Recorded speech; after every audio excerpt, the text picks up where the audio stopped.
Hello, everyone, and welcome to the Boring AFC. My name is Rob, and this is an Arsenal YouTube channel. Uh, I'm trying to get to 50 subscribers, so I'd be really grateful if you could if you could subscribe, help me to grow the channel, because my main goal here is to be able to stream live, and I need to get to 50 subscribers first. Thank you as always, and let's make a start.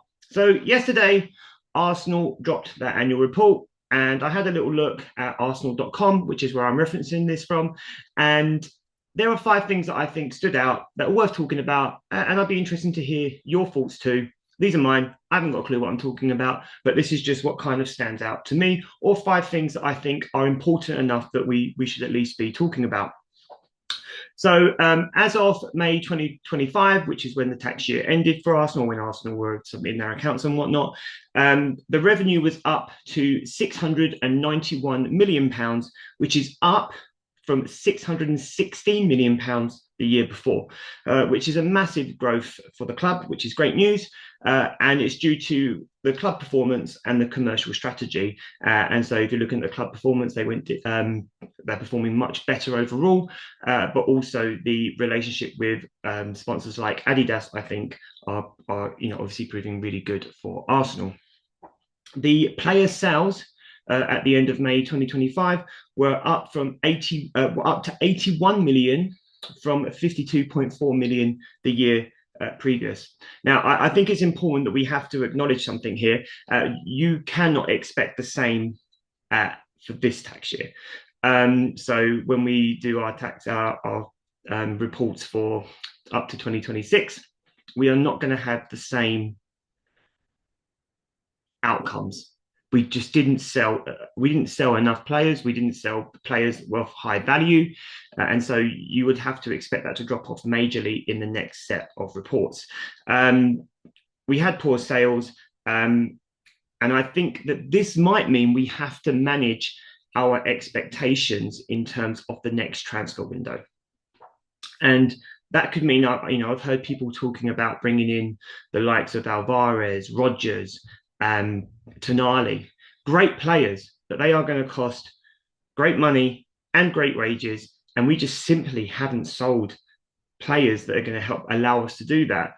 So we might have to manage our expectations or expect a bigger outgoing window this time round as opposed to an incoming window.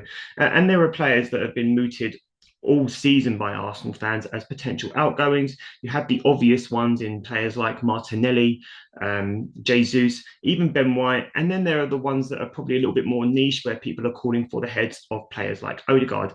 I'm not sure if I'm in that camp just yet, but you have to think that Arsenal will probably look to sell first this season or at the end of this season before bringing in players. The other thing that we haven't talked about is if we are going to start, behaving with that kind of big club mentality that you've seen from the likes of City and Chelsea, especially Chelsea over the past 20 years, we might have to cut our losses or be more brutal with some of our hail end darlings.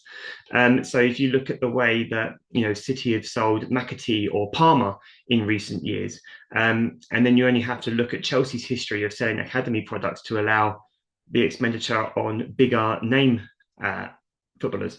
So, you might even have to think in the future, we might be waving goodbye to the likes of Maneri, Miles Lewis-Skelly, to, I suppose, appease, and I say this cautiously, but to appease fans' desire for those big benchmark signings when you're looking at the likes of Alvarez or Rodgers or people are talking about Vinicius Junior. Like, I think that's probably a little bit ridiculous. I don't think that's realistic.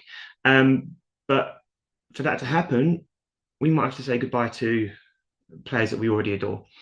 And so I would sort of temper that by saying we need to manage our expectations a little bit.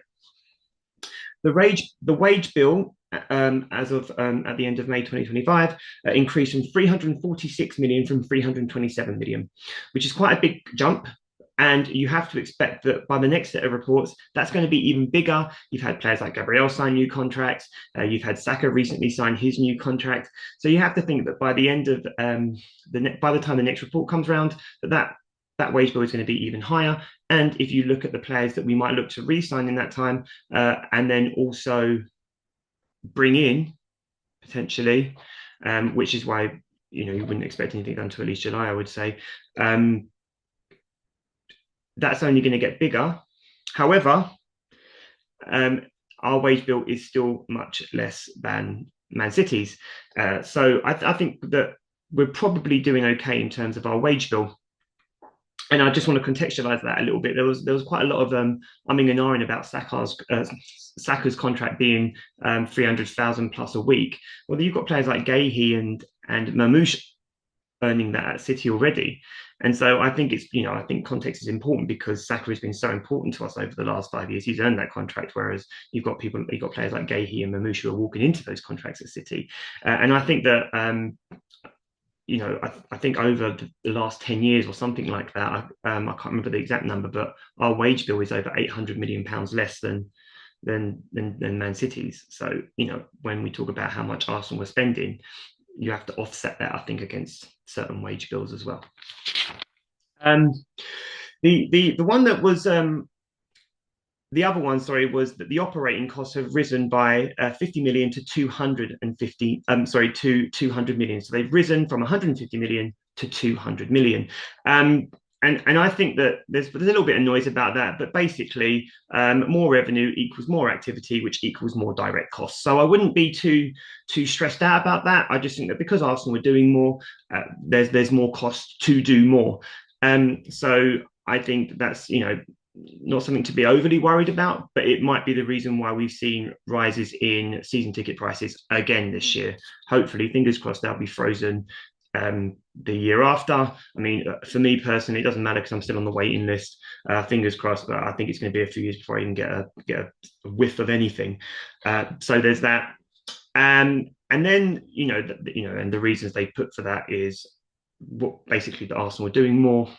That they've got residual property that they're still paying for. I don't really know what that means, but they are. And then they're also putting it down to inflation. The final thing I just want to talk about here is that Arsenal still made a loss overall of 1.4 million, which in football terms is not a lot at all. But it's an improvement from the year before, which was at 17.7 million. So it's a massive improvement. However, I do have some slight concerns there because I wonder whether that might be higher next year because of the lack of player sales and the increase in our wage bill. But then if Arsenal are to win trophies, etc., then that might pull things down as well. So I think it depends. But I think that we could be seeing an increase in that loss next season just because of our lack of transfer activity for our own players going out in the transfer window. So I think all in all, I think there's a lot to be positive about from Arsenal's annual report. However, I do think that the one thing that I think fans, myself included, are really excited about the prospect of this summer transfer window, which could take this already great squad to even greater. I think that we might have to temper our ambitions a little bit because I think that the goal for Berta and co will be to sell first so that they can have more of a budget to bring players in, just because we did so poorly in player sales in the last few windows. And I also think that might mean, as well as players who have been valuable to the project might go, there may be a few players that we would want to keep that might have to go too. And again, I mentioned players like Miles Lewis-Skelly and Ranieri might eventually find themselves in the chopping block, just like Palmer did at City, and so many have over the years at Chelsea. So I'm going to finish there. It was just a short video, but I just wanted to bring you 5 things that I learned from the Arsenal report. You can find all of this information on arsenal.com. And as always, please like, please subscribe. I'm trying to grow the channel, and 50 subscribers is the goal so I can stream live. As always, thanks for watching, and I'll see you next time. Let's smash Chelsea at the weekend.